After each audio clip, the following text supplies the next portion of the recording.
نحمده ونصلي على رسوله الكريم اما بعد فاعوذ بالله من الشيطان الرجيم بسم الله الرحمن الرحيم قال الله تعالى الصيام كما كتب على الذين من قبلكم لعلكم تتقون وقال رسول الله صلی اللہ علیہ وسلم بلغوا عنی ولو آیہ صدق اللہ وصدق رسولہ النبی۔ معزز سامعین و ناظرین، آج کا ہمارا جو موضوع ہے انشاءاللہ تعالی رمضان المبارک کے حوالے سے ہے۔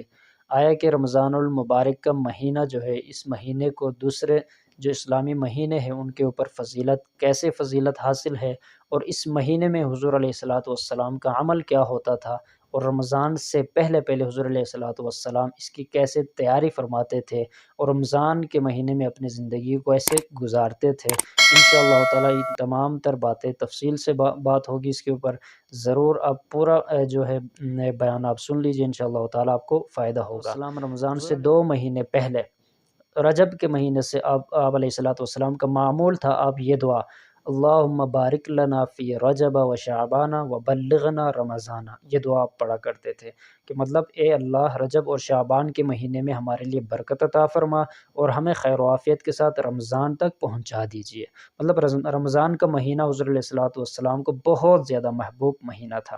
اس مہینے میں حضور علیہ الصلاۃ والسلام، حدیث کا مفہوم ہے کہ عبادت کے لیے اپنے آپ کو مکمل طور پر تیار فرما دیتے تھے، اور عبادت کے لیے اپنے آپ کو بالکل مطلب یکسو کر دیتے تھے، اپنے بالکل کام وغیرہ سے اپنے مشغولیت جو بھی ہوتی تھی حضور علیہ الصلاۃ والسلام کی، وہ کم کر دیتے تھے، اور رمضان کے مہینے میں اپنے توجہ، اپنا خیال صرف اور صرف عبادات، ریاضات اور دعاؤں، ذکر و اذکار، اس طرف اللہ کے رسول صلی اللہ علیہ وسلم توجہ فرما دیا کرتے تھے، اور صحابہ کرام کو بھی اس کی تلقین کر دیتے تھے۔ تو محترم ناظرین، ہمیں بھی چاہیے کہ ہم رمضان کا استقبال کریں، رمضان کی تیاری کریں۔ رمضان کی تیاری کیسے کریں کہ رمضان قریب آ رہا ہے تو رمضان سے پہلے اپنے تمام جو ہمارے کام ہے، مہینے کے جتنے ہمارے روٹین کے ہوتے ہیں، سودا وغیرہ ہوتے ہیں، گھر کے کام ہوتے ہیں، اخراجات ہوتے ہیں، رمضان سے پہلے ہم کیا کریں، وہ مکمل کر کے رمضان کے مہینے میں ہمیں کم سے کم بازار جانے کی ضرورت ہو۔ انتہائی ضرورت کے لیے ہم باہر نکلے، بازار جائے، وگرنہ ہم گھر میں رہے، مسجد میں رہے، نمازوں کا اہتمام کرے، دعاؤں کا اہتمام کرے، ذکر و اذکار کا اہتمام کرے۔ یہ مہینہ جو ہے نیکیوں کا مہینہ ہے، اپنے آپ کی مغفرت کروانے کا یہ مہینہ ہے۔ مطلب اللہ سے ہم گناہوں کی معافی مانگیں گے، اور رمضان کے مہینے میں روزانہ اللہ تعالیٰ بندوں کی دعاؤں کو قبول فرماتے ہیں، تو ہم خوب دعاؤں کا اہتمام کریں، روزہ رکھیں، ہم روزہ رکھنے کا اہتمام کریں۔ ایک ایک روزے کی اتنی فضیلت ہے کہ روزہ دار کے بارے میں حدیث میں آتا ہے کہ روزہ دار کے لیے 2 خوشیاں ہوتی ہیں، ایک روزہ افطار کے وقت، دوسرا اپنے رب سے ملاقات کے وقت۔ مطلب یہ روزہ ایک ایسی عبادت ہے کہ اس کے بارے میں اللہ اور اس بندے کے علاوہ کسی کو معلوم نہیں ہوتا۔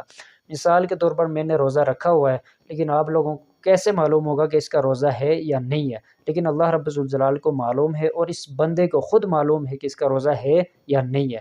لہٰذا اللہ رب ذوالجلال فرماتے ہیں کہ روزہ میرے لیے ہے، اور اس کا بدلہ جو ہے وہ بھی میں ہی عطا کروں گا۔ قیامت کے دن روزہ داروں کے لیے ایک دروازہ جو ہے وہ کھول دیا جائے گا، وہاں سے صرف صائمین جو روزہ رکھنے والے ہیں یہ گزر جائیں گے۔ روزے کی بہت زیادہ فضیلت ہے۔ روزہ رکھنے سے انسان جو ہے صحت مند رہتا ہے، بیماریاں دور ہو جاتی ہے، ٹینشنیں دور ہو جاتی ہے، اور طرح کی مشکلات جو ہے وہ آسان ہو جاتی ہے۔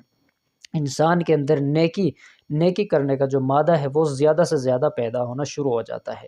روزہ رکھنے سے انسان کے اندر جو بیماری ہے، معدے کی بیماریاں جو ہے وہ ختم ہو جاتی ہے۔ جسمانی طور پر بھی انسان کے لیے یہ فائدہ مند ہے، اور روحانی طور پر بھی انسان جو ہے اس کا ایمان جو ہے وہ مضبوط سے مضبوط تر ہوتا جاتا ہے۔ یکسوئی کے ساتھ یہ عبادت کرے گا، دعاؤں میں اس کا دل لگے گا، نمازوں میں اس کا دل لگے گا، زیادہ سے زیادہ قرآن مجید کی تلاوت کرنے والے بنے۔ رمضان کے مہینے میں کوشش ہونی چاہیے کم از کم 1 مرتبہ قرآن مجید ہم ختم کریں۔ اگر 1 مرتبہ سے زیادہ کوشش کریں تو بہت اچھی بات ہے۔ روزانہ 2 سپارہ پڑھیں گے تو مہینے میں 2 سپارے ختم ہوں گے، روزانہ 3 سپارہ تلاوت کریں گے، رمضان کے مہینے میں 3 مرتبہ قرآن مجید جو ہے وہ مکمل ہوگا انشاءاللہ تعالی۔ رمضان کے مہینے میں 5 وقت کی جو نماز ہے اس کے ہم پابندی کرنے والے بنے۔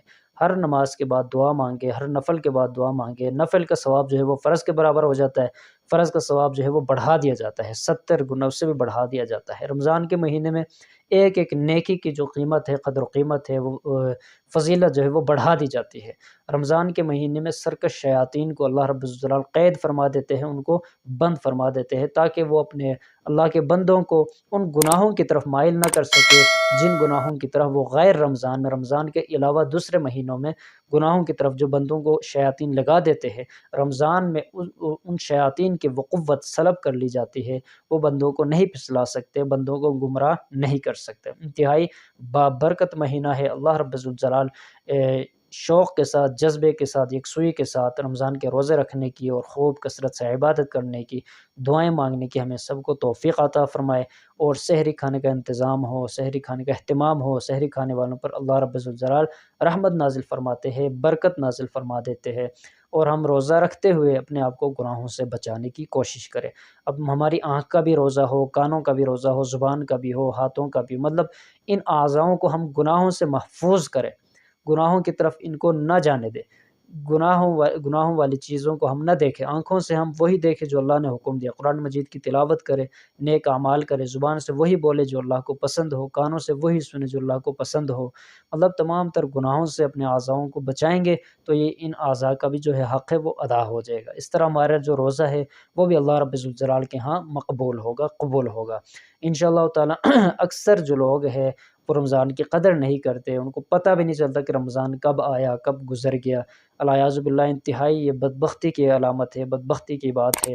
ہمیں چاہیے کہ ہم رمضان کا اہتمام کریں، اس کا استقبال کریں، اور اپنے آپ کو گناہوں سے پاک صاف کر کے اللہ رب الجلال سے توبہ کر کے رمضان کا استقبال کرے، اور خوشی سے یکسوئی کے ساتھ روزے جو ہے وہ رکھے۔ اللہ رب الجلال ہم سب کو عمل کرنے کی توفیق عطا فرمائے۔ تو اگر آپ اس چینل پر نئے ہیں، اس کو ضرور آپ سبسکرائب کریں، اور دوسرے دوست احباب کے ساتھ بھی ضرور اس کو شیئر کریں تاکہ ان حضرات تک بھی یہ پیغام پہنچ سکے۔ اللہ رب الجلال عمل کرنے کی ہم سب کو توفیق عطا فرمائے۔ وما علینا الا البلاغ المبین۔